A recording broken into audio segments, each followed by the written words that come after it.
Hello guys, ഇന്നൊരു അടിപൊളി chicken recipe ആയിട്ടാണ് കേട്ടോ വന്നിരിക്കുന്നത്. അടിപൊളി ടേസ്റ്റിലെ ഒരു കുക്കർ ചിക്കൻ്റെ റെസിപ്പിയാണ്. അപ്പോൾ ആദ്യമായിട്ടാണ് എൻ്റെ ചാനൽ കാണുന്നതെങ്കിൽ സബ്സ്ക്രൈബ് ചെയ്തൊന്ന് സപ്പോർട്ട് ചെയ്യണേ. അപ്പോൾ ഇത് ഉണ്ടാക്കാനായിട്ട് നമുക്ക് ആദ്യം വേണ്ടത് ഒരു ഫുള്ള് കോഴിയാണ്.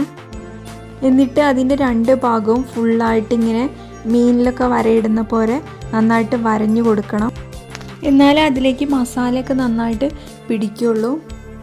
ഇനി മാരിനേറ്റ് ചെയ്യാനായിട്ട് മസാല ഉണ്ടാക്കാൻ ഒരു മിക്സിയുടെ ജാറിലേക്ക് ഒരു സവാളയുടെ പകുതി, ഒരു തക്കാളിയുടെ പകുതി, കുറച്ച് വെളുത്തുള്ളി, ഒരു ചെറിയ കഷ്ണം ഇഞ്ചി, ഒരു പിടി മല്ലിയില, കുറച്ച് കാന്താരി, തൈര് എല്ലാം കൂടി അരച്ചെടുക്കുക.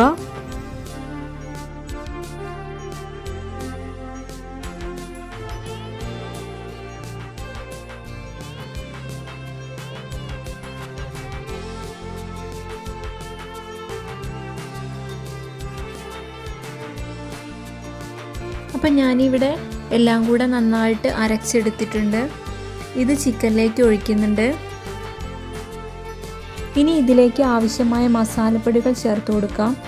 അതിനായിട്ട് 1.5 table spoon Kashmiri chilli, 1 table spoon മഞ്ഞൾപ്പൊടി, 1 ടേബിൾ സ്പൂൺ കുരുമുളക് പൊടി, 1 ടേബിൾ സ്പൂൺ ഗരം മസാലപ്പൊടി, ഉപ്പ് 1 ടേബിൾ സ്പൂൺ, നാരങ്ങാ നീര്, ഒരു നാരങ്ങയുടെ നീര് എല്ലാം കൂടി നന്നായിട്ട് തേച്ച് പിടിപ്പിക്കണം.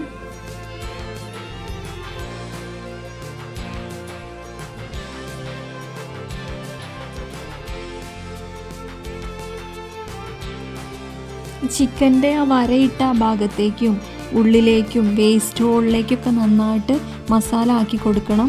ഇനി നമ്മളിത് 2 മണിക്കൂർ ഫ്രിഡ്ജിൽ വെക്കുന്നുണ്ട്. മസാലയൊക്കെ നന്നായിട്ട് പിടിക്കാൻ വേണ്ടിയിട്ടാണ്. 2 മണിക്കൂർ കഴിഞ്ഞാണ് കുക്ക് ചെയ്യാൻ എടുക്കുന്നത്.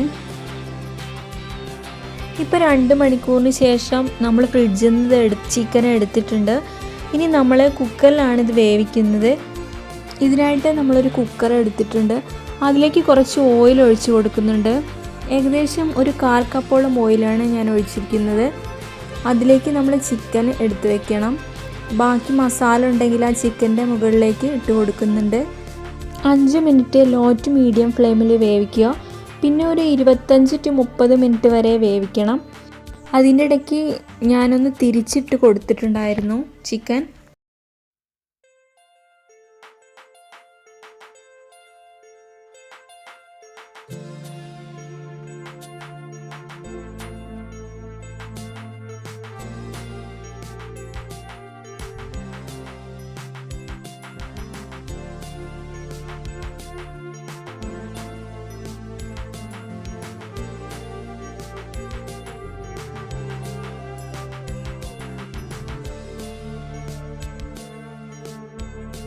ഇനി നമുക്ക് ചിക്കൻ ചെറുതായി ഒന്ന് ഫ്രൈ ചെയ്തെടുക്കണം. സ്കിന്നൊക്കെ ഒന്ന് നന്നായിട്ട് മൊരിഞ്ഞ് കിട്ടാൻ വേണ്ടിയിട്ടാണ് ഇങ്ങനെ ചെയ്യുന്നത്. അതിനായിട്ട് ഒരു 3 ടേബിൾ സ്പൂൺ ഓയിൽ ഒരു പാനിലേക്ക് ഒഴിച്ച് കൊടുക്കുന്നുണ്ട്. ചൂടായാൽ ചിക്കൻ അതിലേക്ക് ഇട്ട് കൊടുക്കാം. നന്നായി വേവിച്ചതിന് ശേഷമാണ് കേട്ടോ ഈ സ്റ്റെപ്പ് ചെയ്യുന്നത്. ഇനി അഥവാ വെന്തിട്ടില്ല എന്നുണ്ടെങ്കിൽ കുക്കറൊന്ന് തുറന്ന് നോക്കി ഒന്നുകൂടെ വേവിച്ചാൽ മതി.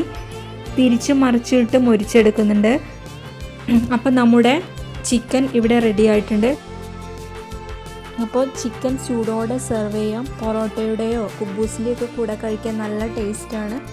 അപ്പോൾ എല്ലാവരും ട്രൈ ചെയ്ത് നോക്കണേ. വീഡിയോ ഇഷ്ടപ്പെട്ടാൽ ചാനൽ ഒന്ന് സബ്സ്ക്രൈബ് ചെയ്യാൻ മറക്കല്ലേ. അപ്പോൾ താങ്ക് യു.